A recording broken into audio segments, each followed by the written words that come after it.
Okay.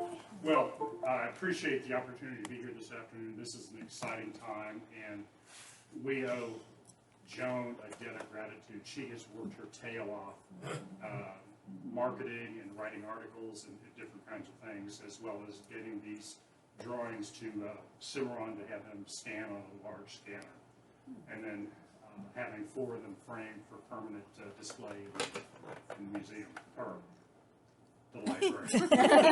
I'm looking at Rosetta thinking museum. Oh. Anyway, for the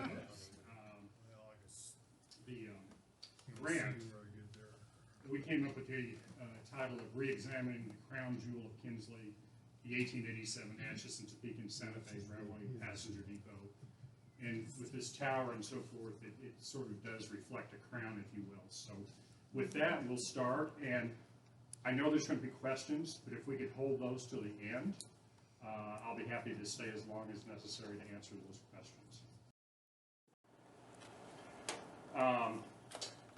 We had the American Institute of Architects chapter in Wichita in 1987. We were doing a celebration of architecture, those buildings that were 100 years old. 1887 was a huge building boom across the country. There were more No, I can't focus it with my hand in front of it, can I? there were more land sales in land transactions in Wichita, Kansas than Chicago in 1887. So just imagine this whole area being a booming area. Good. But Richard Longstreth, who some of the younger members of the AIA knew from K-State, agreed to come and speak to us. And I almost fell out of my chair because he showed this particular slide. And Kinsley, Kansas Depot is the lower left. I had never seen an illustration. This was published in the January 17, 1891, American Architect and Building News magazine. There were 2 different versions. So the cheaper version was black and white, but the more expensive version, so I was able to find one on eBay years ago in color. But it shows the green slate roof, and for the first time we saw a floor plan of the original layout of this particular depot. These are all depots done by the firm of Perkins and Adams, who at one time, before they had their own firm, were members or employees of the Santa Fe Railroad in Topeka. So these drawings were actually done as part of the Santa Fe office and not Perkins and Adams. Don't know how all that came about in terms of them claiming credit for them. All the depots are gone except the lower right, which is Leavenworth. And the Leavenworth depot had been relegated to a freight depot because they had built a Union station in Leavenworth. So all the passengers were going in and out of the Union depot. And the Leavenworth depot is now a restaurant. And my wife and I went up there last Monday. Great food, and the interior is basically original. Okay, John. I'm sorry. Okay, drafting linen, just a little history. We think in terms of contemporary architects working on mylar, which is a plastic medium, or vellum, which is a high-quality paper. But in the mid-1800s, they developed what they call linen. And it's either, and I'm sure this is linen because they've held up extremely well, linen or cotton fabric. And then it was highly starched and then run through presses under extreme high heat, which then gives you this very smooth surface that you can draw on. And apparently you could do some limited erasing on it. But when you see some of the pictures of when these drawings first arrived, they have relaxed greatly, which paper would not do. So we're grateful that they were on this high quality material. As the legend goes, Arthur Gorham, Harvard class of 1864, had come west to work for the Burlington Railroad as a land agent, and then he moved to the Santa Fe, did the same thing. ultimately set up a huge cattle ranch south of Kinsley, about 50 or 60 miles in Indian Territory. Very successful, very well-to-do, but he knew all the directors of the Santa Fe. And in reading the newspapers online now, the directors were in Topeka in January of 1887, same time he was. So the story truly pans out that he convinced probably the architects to draw up a set of drawings, and then he convinced the directors to actually build it. So that's our namesake, or the reason we had the exotic depot in Kinsley versus somebody like Dodge City or Atchison at the time we got ours. Joseph Perkins, born in Vermont in 1852, died in Mexico in 1905. The Santa Fe had an association with the Mexican Railroad, so he went to work for the offices down in Mexico City. He graduated as a civil engineer from the University of Michigan, but in the 1894 Technic, the magazine of the university, he was listed as a draftsman. So you have to realize that an architect wasn't necessarily licensed and or didn't go to school to become an architect in this era. You could simply call yourself an architect. So civil engineer became a draftsman, and from the quality of these drawings, a very good one, and then called himself an architect. Here's an advertisement for Perkins and Adams Architects in Topeka, and from 1889, and they seem to be in business 1889 to 1894 as their own firm, and I can't find anything else about William Adams. Very common name, but he is in the Topeka directory at one point, but no further information. This is, on the left, is the drawing, or the photograph that John sent from Chicago, as he had just was unrolling and trying to show us an example of what he had. Notice how wrinkled they are, and then how wrinkled it was when this particular one, or the floor plan, arrived at my front door.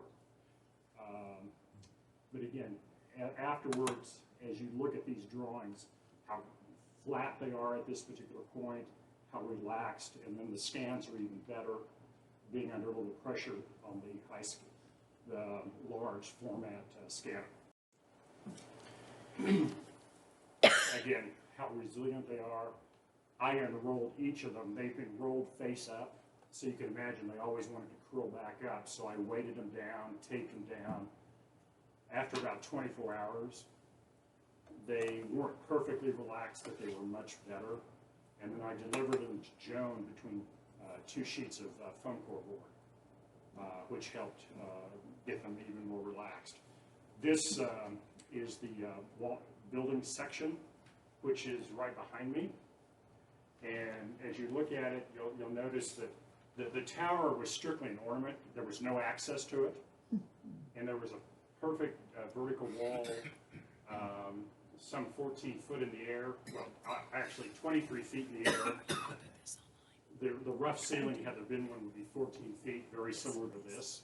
So that's how we remember the depot after they reconfigured the roof structure, was roughly a 14-foot ceiling in a very small space compared to the library. But ladies' waiting room, men's waiting room. That way the women didn't have to smell cigar smoke or listen to foul language. So the story goes.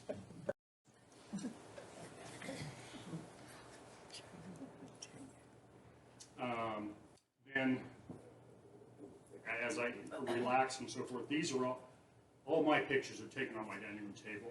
I wanted you to be able to see the comparison between before and after. But imagine looking up to glass clearstory some 23 feet in the air and just this open wood ceiling. I mean, it had to be impressive coming from the early Plain Jane wood depot. So we know the drawings are generally dated February 4th, 1887.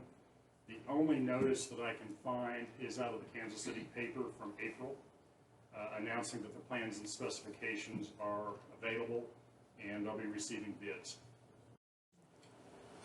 And the depot was awarded, contract was awarded to Carter and Nadelhofer from Lawrence. And they talk about coming to Kinsley. And then they talk about as the contract has been let, it'll be brick, white stone finish, 26 by 84, 58 feet high. That's to the top of the tower. So again, this very impressive structure. And it had a central heating system, if you will. No air conditioning, but coal-fired heat. And plans dated roughly February 2nd. There's two that are a little bit different date. Completed November of 1887. Occupied, we'll talk about that a little later, 2 months later in 88. $32,000. Closed in 1982 and demolished in 1999. This building was a pressed brick, which is a for the era, very sophisticated brick. Basically, you took perfectly dry clay and an immense amount of pressure and then fired it. So the brick were really pretty uniform. You could do really thin mortar joints. And so if you're in Dodge or Wichita, some of the older buildings, you're going to see examples of pressed brick on the front of the building, lesser brick on the sides. And then talking about in September, under the guidance of Inspector McFarland, who would have been using blueprints made from these originals to oversee the construction, and the same thing the contractors were using. The roof is made of the best slate, laid in Portland cement, making it the best roof known at that particular time. And the interior was all southern hard pine with an oil finish, and then talking about warmed throughout by a hot air furnace. Then the Great Bend Register and the Hutchinson paper, and I have to quote the Hutchinson paper. It says, "The Santa Fe Road has just finished a new depot at Kinsley. Now is a good time for the great corporation to figure on a building suitable for a great company to own and occupy in a great city like Hutchinson. Boom, a new Santa Fe depot."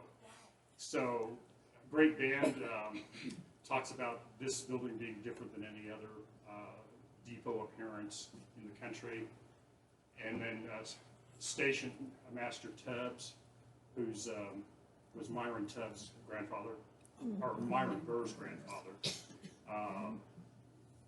Much like today, get a building done and then you have to wait on the furniture to be delivered. So it was done in November, but they couldn't occupy until the seating for the waiting areas arrived. And then, again, I love the newspaper at the time.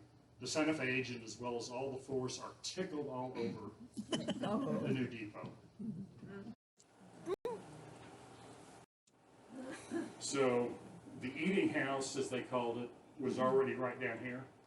So that's why they built the new depot next to it. So overnight passengers could get a room. Again, the depot's at the end of, it was accessed off of 8th Street, the high school being right in here. And then the original wooden depot's right here at the end of 6th Street. And then here's the road to Hutchinson and the road to Great Bend. In 1887, again, all the real estate transactions in Wichita versus Chicago, the Santa Fe added 1,000 miles of rail in Kansas in 1887. So we know the cutoff to Hutchinson was part of that expansion in 1887. The reason they didn't have that short route when they built the Santa Fe in 1872, there was going to be too much grading, too many bridges from Hutchinson to Kinsley. They could lay more track more easily from Hutchinson through Great Bend to Kinsley. And you all remember the story of the runaway engines from Atchison that got derailed here in Kinsley. One of the advantages of growing up with my dad, the sheriff or chief of police, I was right there when that train hit the switch.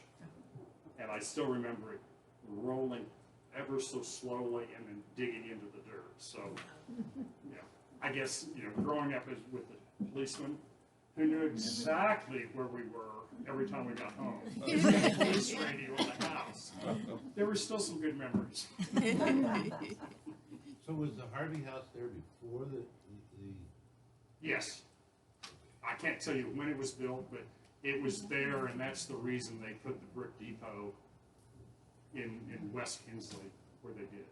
Did it start out as a Harvey house? Started out as a railroad eating house, and I think at some point then the Harvey system took over the management. But they always refer to it as the railroad eating house in Kinsley. In 1878, Fred Harvey took it over. Okay, but they were still calling it the eating house. So, but we know it was managed by Harvey. So thank you for that, Dave. It's in the Appetite for America on page 119. Kinsley, Kansas. Did everybody get that? Were there any women that were employed in the Harvey House from around here? Yes. I think that's a whole other story, but I'm sure there were. Okay. They're saying up here Josephine Boyd was one of the Harvey House waitresses. You mentioned every 15 minutes there was a train. I remember my mom talking about, was it the Scuttlebug? I think it was just a little train. That was the Doodlebug. Doodlebug. And that was on the Aunt Nancy Railroad that came up from, I think, Pratt through Fellsburg and then came across the Arkansas River south of town.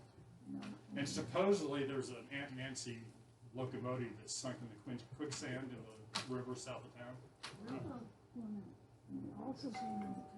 Well, the depot was right behind the, just to the west side of the current lunchroom at Kinsley High School. This when we did the expansion of the high school, we found the foundations. There's some different stories about some stuff and I don't know, we don't know really much. Well, they talked about, some of the articles talk about the Aunt Nancy's supposed to be building a brand new depot, but I don't think they ever got a fancier depot built. They just had a place to turn around. No. I think they must have backed out and they did not have a roundabout for the rail. For the Aunt Nancy? Well, that's Okay, right south. it was the Aunt Nancy. And that was the Railroad, not Aunt Santa Fe. Nancy. It's two different railroads. And they had a place, it's covered by weeds, but you can actually go there and kind of see where they kind of had the turnaround. And where was that? It's, let's see, do you remember Burton, Lewis's house, it was on Colony? Oh, yeah. Okay, at the end of that block, I'm going the wrong way, then you turn right, and it's a half a block, Okay. and it's owned by Pepper's. Okay. Really? Well, okay. Oh, for the bridge at the river? Yeah. So that turnabout thing, that was not for the Atchison, Topeka, Santa Fe? The Aunt Nancy was just kind of a local, I think they got grain to some of the bigger cities, and then they ran the Doodlebug. It's basically just like a public bus. The school. Oh, that's brought kids in. Okay. How in the world did they get the name Aunt Nancy? Anthony Northern. Anthony Northern. All right. And we're talking the nickname. Okay. Didn't we decide that the Santa Fe, it wasn't a roundhouse, but turnaround would have been that little chicken print up there at the top? Yeah, there was some kind of replace or repair and, repair and switch the engines and that kind of thing. But the roundhouse got built in Dodge City. Well, you can turn around by using the Y out there. Well, that's true too. What happened to the original depot when you said it was right there at the end of 6th Street? It became the freight depot for years until 1919 when they built when they remodeled this depot and built the brick freight house immediately to the west. They would have then torn down the old depot. Okay, where was the Rap Hotel? Did it come in, because I'm kind of confused. Right there. It was right there. Okay. So it was, Was that later than? what was the question? I don't think everybody can hear. where was the Rap Hotel, which was the American Hotel? And it burned about the same time that they remodeled the depot, so about 1918, 1919. That's what it was. Mhm. I've always just been confused about it. What a great picture. Well, thank you very much. It's been my pleasure to be here. What a great audience. And I think we're, as Joan said, there's cookies. Lots of cookies. You got to eat cookies. Or you'll probably see them Thursday night when you come back.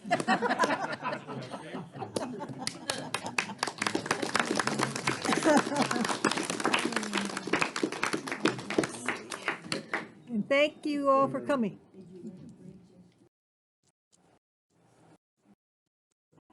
And back to that. And in closing, these two images are from the Santa Fe collection online. Shows you how close the main line actually ran to the depot. This had to be taken from the overpass. And then a montage of photographs of the depot. And they ran every 15 minutes, day and night was the headline. And I have not been able to find this photograph on the right again, so I can't tell you where I got it. This the railroad, or the engine, is out on the internet under the Santa Fe Historical Society. So with that, I thank you for your attention and encourage you to take a look at all these incredible drawings. And if there's any questions. Where did the brick come from? I know at one time there was a brick company here in Kinsley, I believe. There was, But it's later, I assume. probably about the same time, because the brick for the original courthouse was made here in town. So would they have pressed it there? Or It had to come from either Lawrence, because Lawrence was saying, you know, we had all the capability of providing woodwork and all the materials, but there were several pressed brick companies in Kansas City. So I'm suspecting it either Lawrence or Kansas City, because not every community could afford all the equipment to do the pressed brick. Where was the Harvey house? It would have been pretty much where the this freight depot was.